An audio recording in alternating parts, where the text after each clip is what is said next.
बादशाह आरफी ने अपने वसीओ अरीज मुल्क की सल्तनत में अमन और सुकून कायम रखा था।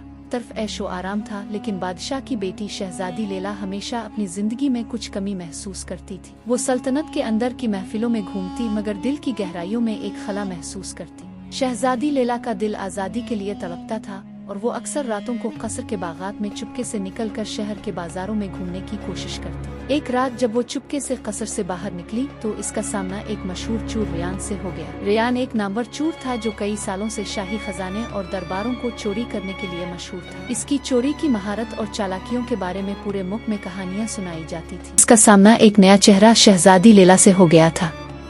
तुम कौन हो? शहजादी ने हैरत से पूछा, क्योंकि वो इस शख्स को पहली बार देख रही थी। रेयान ने हंसते हुए कहा, मैं वो हूँ जो तुम्हारे महल्लात में सोने के सिवा कुछ नहीं ढूंढता। शहजादी हंसते हुए बोली, और तुम्हें कभी खौफ नहीं आया कि पकड़े जाओगे? रेयान की नजरें चमक अलिफौट है। खौफ हमेशा उनके लिए होता है जो खुद को मजबूत समझते हैं। मैं तो बस अपनी तकदीर पर चल रहा हूँ। शहजादी लैला ने इसकी बातों में कुछ ऐसा महसूस किया जो उसकी जिंदगी में कभी नहीं था, एक आजादी, एक बेखौफी जो वो खुद में नहीं देख पाती थी। इसके दिल में सवालात उभरने लगे। ये मुलाकात एक हादसा बन गई, लेकिन इस मुलाकात के बाद शहजादी लैला का दिल बदल गया। वो रेयान के बारे में मजीद जानना चाहती थी और उसकी जिंदगी का राज समझना चाहती थी। अगले दिनों में वो दोबारा कसर से बाहर निकलने लगी और हर बार रेयान से मिलने की कोशिश करती। एक दिन बादशाह आरफी ने अपनी बेटी के गायब होने पर सख्त गुस्से में आकर कसर के मुहाफिजों को हुक्म दिया कि वो शहर के हर गोशे में इसकी तलाश करें। इस दौरान रेयान और शहजादी की मुलाकातें बढ़ती गईं और वो एक दूसरे के करीब आ गए। तुम्हारे वालिद को कभी भी इस बात का इल्म नहीं हो सकता कि तुम कहाँ जा रही हो,